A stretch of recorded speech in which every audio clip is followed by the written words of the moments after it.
सिगां आं क्षमा बिग्रोदों मानोना आं गस्ला गिन्जिजोंसो भिडिअ खालामनाय जाबाय मानोना होनोबा दिनै सार रन्जन दैमारिया 30 दिननि थाखाय बा मास मोनसेनि थाखाय सुटियाव दंफैदों बा फैयो बेजों लोगोसे मेडाम अनजालि दैमारिया मा फोरमायदों जों एसे खोनासंनानै लानि बिथाङा दिनै एनुवेल जितु लिभ मोनो जायफ्रा कनभिक्ट जायो बिथांमोना बोसोरथाम कमप्लिट थाखांनायनि उनावहाय बोसोरफ्रोमबो लिभ मोनो एबा सुटि मोनो बे सुटियाव फैदों गिबि बोसोर सुटि होयोब्ला 20 साननि थाखाय होयो थांनाय बोसोराव 20 साननि थाखाय फैदोंमोन देग्लायनिफ्राय बिथाङा बोसोरफ्रोमबो 30 सान बेबायदि सुटि मोनगोन बेनि थाखाय जों न'खरनिफ्राय एप्लाइ खालामनो नांगौ जों बेखौ एप्लाइ खालामदोंमोन जुलाइ मासावनो गासैबो फर्मालिटिसआ जाजोबबायमोन खिन्थु 15 आगस्ट एबा उदांस्रि सान थानायखाय हरथ'वाखैमोन एप्रुभ जाब्लाबो दा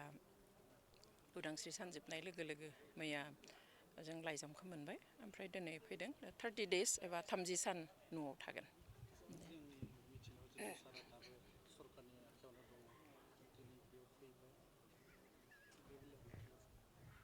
सारा जितु सरकारनि आवथायावनो दङ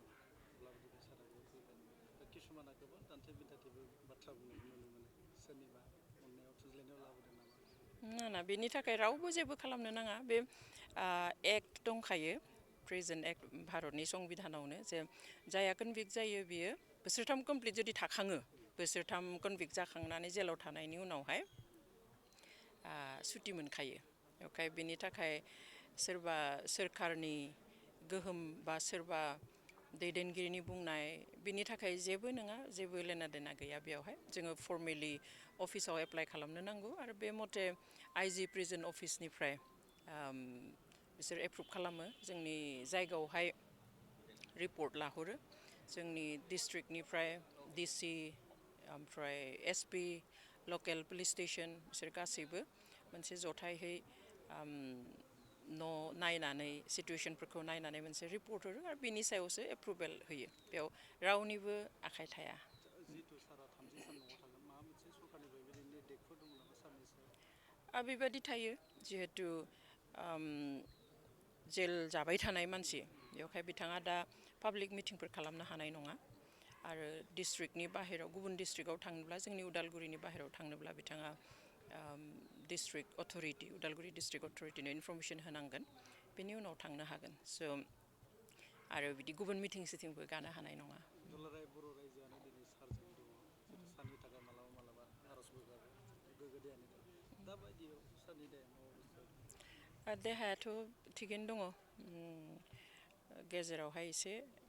फिसा बिला प्रब्लेम जादोंमोन खिन्थु दा थिगैनो दं आसा खालामो आफा इसोरा जेब्लायबो बिदिनो मोजाङैनो लाखिबाय थागोन गोसो आरो देहा मोननैखौबो थांफिननाय डेटआ 19th औ 19 सेप्तेम्बर बे बारावहाय 30 साननि थाखाय फैबाय आरो अराय समनि थाखाय माब्लाबाफोर फैगोन होनना नोंथाङा सानो बेखौथ' आं साननाय बादि बा नोंथां साननाय बादि जानायमोनब्लाथ' जों बुंनोनो हागौमोन सिगाङावनो खिन्थु दायो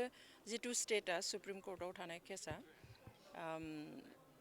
दा जोङो एप्रिलनिफ्राय हियारिं डेट मोनाखै मोनैनि जाहोना एप्रिल दानावहाय जों खबर मोनफैबाय जोंनि सुप्रिम कर्टनि एडभकेटआ बुंबाय जे जोंनि जाय जाज मेन जाज माने 2 जाजेस बेन्च जेरावहाय बे केसखौ सायदों सासेया थांलाय फैलाय जाबाय थायो खिन्थु सासेया पार्मानेन्टलि बेयाव थायो थ' बिथांखौ केरालानि जिथु सबरिमाला केस बे सबरिमाला केसखौ रिअपेन खालामनायावहाय बेखौ दैलि बिसार खालामनाय जागोन बेवहाय जोंनि माबाखौ लांथ'नाय जागोन जाजखौ बेवहाय एपइन्ट खालामनाय जाथ'दों होननानै 9 जाजेस बेन्चमोन बियो बेवहाय बिथांखौ लांदोंमोन बेयाव जोंनो खबर हरदों जे बे 3 उइक्स लागोन सप्ताथामाव बे केसा जोबगोन बेनि उनाव जोंनि हियारिंआ जाफिनगोन नाथाय सप्ताथामाव जोबाखसै बेनि उनाव मास मोनसे लाबाय जोबाखसै बेनि उनावहाय जुननि 1 थारिखनिफ्राय 12 जुलाइसिम सामार ब्रेक जाबाय गरम बन्द मोनबाय सुप्रिम कर्टआ थालायबाय ओमफ्राय दा नै दिनैथ' 20 जाफैबाय दासिम हियारिंनि लिस्टेड जाथ'वाखै दोनथ'नाया गेजेराव जोंनि जाजखौ सबरिमाला केसाव एपइन्ट खालामनायनि थाखाय दोनथ'दोंमोन खिन्थु जों आसा खालामो थाबैनो जोङो आरो हियारिंनि थाखाय माने डेट मोनगोन होननानै जोङो आसा खालामो